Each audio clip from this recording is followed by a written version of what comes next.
தமிழ்நாட்டினுள் சிஏஏவை கால் வைக்க விடமாட்டோம் என முதலமைச்சர் பேசியிருக்கிறார். விவரங்களோடு செய்தியாளர் பாரி கார்த்திக் இணைஞ்சிருக்கிறீங்க. முழு விவரம்.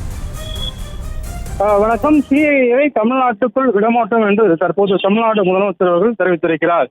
குறிப்பாக 7 நாட்களில் மேற்கு வங்கம் மட்டுமல்லாது இந்தியா முழுமைக்கும் சிஏஏ நடைமுறைப்படுத்தப்படும் என்று கூறியிருக்கிறார். பாஜகவை சேர்ந்த ஒன்றிய இணையமைச்சர் அவர்கள் என்றும் குறிப்பிட்டிருக்கும் முதலமைச்சர் அவர்கள் இலங்கை தமிழர்களுக்கு இஸ்லாமியர்களுக்கும் எதிராக சிஏபி சட்டம் ஆனதற்கு முழு காரணமே நாடாளுமன்றத்தில் அதிமுக ஆதரித்து வாக்களித்ததான் என்றும் குற்றம் சாட்டியிருக்கிறார்.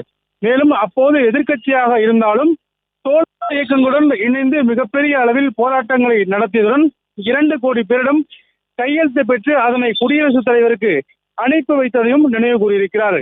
மேலும் 2021 ஆட்சிக்கு வந்த உடனே சிஏஏவை திரும்ப பெற வலியுறுத்தி சட்டமன்றத்தில் தீர்மானம் நிறைவேற்றியதும் தமிழ்நாடு முதலமைச்சர்கள் சுட்டிக்காட்டியிருக்கிறார். மேலும் தமிழ்நாட்டில் குடியுரிமை திருத்த சட்டம் முறைக்கு எதிராக திமுக அரசு ஒருபோதும் அனுமதிக்காது.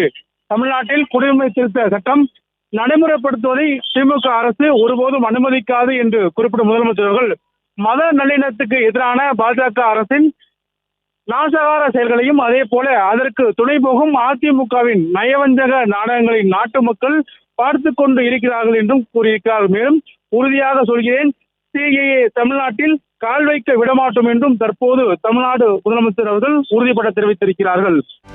செய்திகளை உடனுக்குடனும் துல்லியமாகவும் தெரிந்து கொள்ள சப்ஸ்கிரைப் பண்ணுங்க.